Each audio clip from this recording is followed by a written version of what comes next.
Assalamualaikum warahmatullahi wabarakatuh. Alhamdulillahirabbil alamin.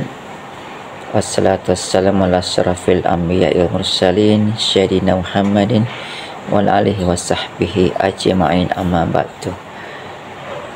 Sahabat-sahabat yang budiman dimanapun berada, kali ini saya akan membagikan informasi penting masih terkait dengan persoalan hukum. Kali ini saya akan memberikan informasi tentang negara-negara mana saja yang membolehkan poliandri. Nah, sumbernya ini saya ambil dari sidonews.com internasional ya. Jadi saya ambil dari Sindo Internasional. Nanti sumbernya akan saya bagikan linknya ya. Bisa dibuka sama-sama untuk mengecek kebenarannya. Sahabat yang budiman, di dunia ini ada 5 negara yang masih mempraktikkan poliandri. Mana saja negara-negara itu? Mari kita simak bersama. Sebelum saya masuk 5 negara yang menganut sistem poliandri itu, saya ingin menjelaskan terlebih dahulu apa itu poliandri. Poliandri di sini adalah kebalikan dari poligami. Jadi poligami kita sudah tahu bersama ya, bahwa poligami itu adalah suatu perkawinan di mana seorang laki-laki memiliki lebih dari seorang istri dalam waktu yang sama, dalam waktu perkawinan yang sama. Nah, poliandri itu kebalikannya ya. Jadi poliandri itu adalah perkawinan seorang perempuan yang mengawini yang memiliki lebih dari seorang suami dalam waktu yang sama. Jadi masih berstatus sebagai istri dari seseorang, tapi kemudian melakukan perkawinan dengan laki-laki lain. Itu namanya poliandri ya. Satu perempuan bersuamikan lebih dari satu ya, minimal 2 ya, baru dikatakan poliandri. Nah, poliandri sendiri berasal dari kata Yunani ya, kita sudah Yunani polis, yang berarti banyak, dan andras yang berarti manusia. Jadi secara harfiah ya, jadi poliandri adalah diartikan sebagai ya banyak pria ya. Jadi kalau umumnya seorang perempuan memiliki banyak pria. Maksudnya adalah seorang wanita menikahi atau dinikahi oleh banyak pria. Nah, negara mana saja yang masih mempraktikkan poliandri hingga saat ini? Yang pertama, ini ada 5 negara ya. 2 di antaranya berada di Asia. Nah, yang pertama India. India masih ada beberapa wilayahnya yang mempraktikkan poliandri ya, seperti di suku Pahari itu di wilayah Jaunsar Bawar di India Utara. Jadi suku Pahari ini yang berada di India Utara itu masih mempraktikkan poliandri. Kemudian semakin kecil di Kinnaur ya, itu masih mempraktikkan juga poliandri. Poliandri di India ini itu mereka yakini ya sebagai suatu tradisi yang meneruskan tradisi keturunan Pandawa.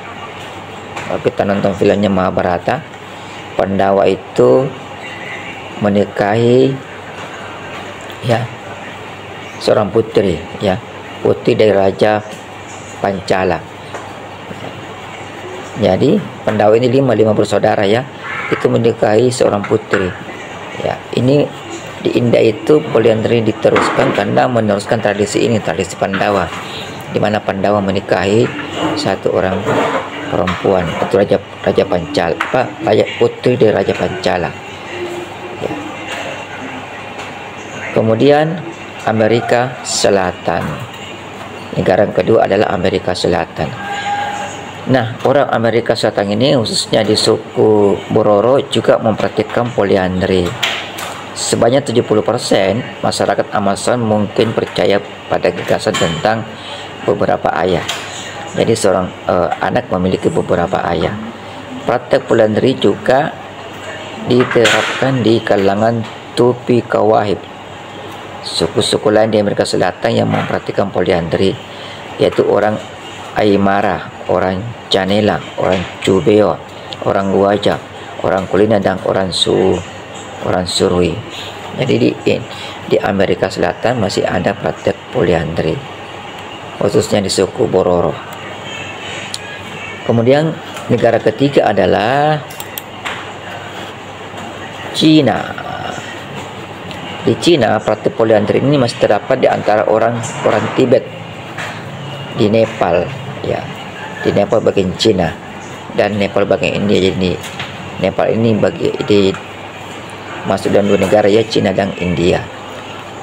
Ini karena ada gagasan yang menyatakan bahwa seorang anak dapat memiliki beberapa ayah dan dua atau lebih saudara laki-laki dapat menikahi wanita yang sama.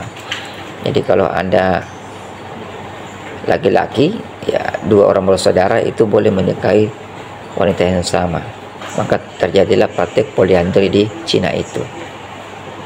Nah, praktek ini sangat dianjurkan khususnya pada keluarga miskin di Cina loh ini. Khususnya pada keluarga miskin yang tidak dapat membagi harta kepada anak-anak dari ayah yang berbeda. Jadi menikahi wanita yang sama ini membuat mereka dapat tetap mempertahankan tanah pertanian dan properti kecil mereka. Nah, dianjurkannya di Cina. Kemudian negara berikutnya adalah Kenya. Di Kenya ada suku Masai yang mendiami danau besar di Afrika, ya. Mereka ini kerap mempraktikkan poliandri.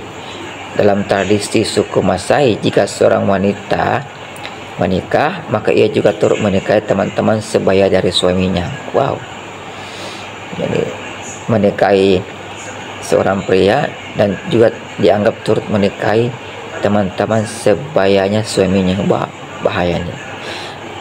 Di negara ini pun tidak ada hukum khusus yang secara langsung melarang praktek perkawinan secara poliandri. Nah, dalam negara ini, dalam suku Masai, di negara Kenya, jika teman-teman suami bermalam bersama sang wanita, nanti anak yang dilahirkan akan dianggap sebagai anak suami si wanita tersebut. Kemudian berikutnya adalah negara Nigeria. Di Nigeria poliandri juga bukanlah suatu hal yang umum, ya. Bukan hal yang umum nih poliandri, namun ada suku-suku di sana yang membolehkan praktek poliandri tersebut. Contohnya ialah suku yang ada di Nigeria Utara, ya. Di lingkungan suku ini wanita dapat memperoleh banyak pasangan disebut rekan suami. Jadi ketika dia mempersuamikan seorang laki-laki, maka ya dia bisa mencari pasangan lagi yang disebut dengan rekan suami. Nah, itu tadi 5 negara yang mempraktikkan poliandri. Lantas bagaimana dengan Indonesia sendiri? Apakah praktik poliandri itu dibolehkan atau tidak? Nah, kita kalau menjawab pertanyaan itu, kita kembali kepada hukum positifnya Indonesia, yaitu Undang-Undang Nomor 1 Tahun 1974. Jadi untuk menjawab itu maka kita harus tahu dulu, ya, hukum positif kita, yaitu Undang-Undang Nomor 1 Tahun 1974 tentang perkawinan. Nah, terkait dengan ini maka kita lihat dulu syarat keabsahan suatu perkawinan. Di dalam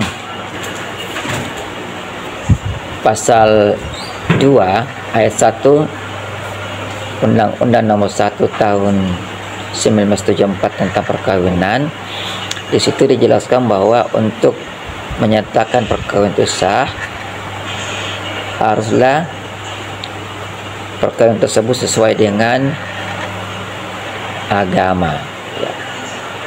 Jadi kalau lebih begini-begininya, perkawinan adalah sah jika dilakukan menurut agama atau kepercayaan masing-masing mempelai.